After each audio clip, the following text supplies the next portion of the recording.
Okey, next saya nak tunjuk cara potong kain kipas belakang. Okey, pola kain kipas belakang ni macam ni je lah. Korang potong je ikut macam ni. Yang bahagian tengah ni tak payah belahkan dia. Just biarkan je. Macam ni. So, cantumkan dia macam ni.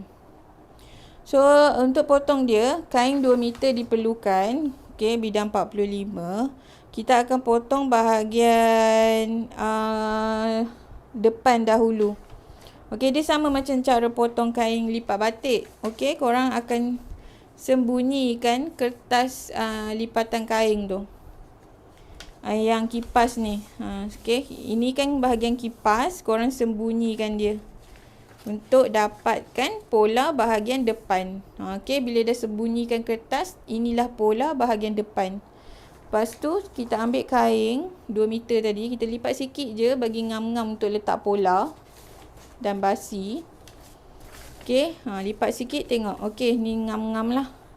Letak pola dan boleh letak basi 1 inci lagi. So, kita akan lukis pola balik dengan basi setengah inci sini, 1 inci bahagian tepi dan 1 inci bahagian bawah. Lepas tu, lepas dah potong kain, korang akan dapat 1 di lipatan kain. Okey, dah selesai dah bahagian depan. Okey, lebihan kain tadi tu, korang lipat lagi sekali. Hujung ke hujung. Sebab ini diperlukan banyak. And then, kertas yang korang dah lipat tadi sorok-sorok tu, korang buka balik. Sebab kita nak ambil dia punya kipas. Okey, kita kena letak lipatan kain tu dekat sini. Fold here to cut basket.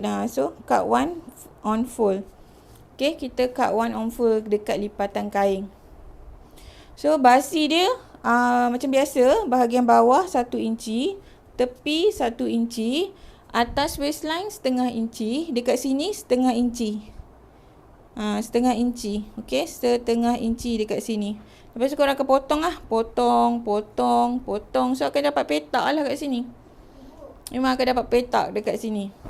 So, selesai dah lah dapat bahagian belakang skirt kipas belakang. Macam tu je cara potong skirt kipas belakang.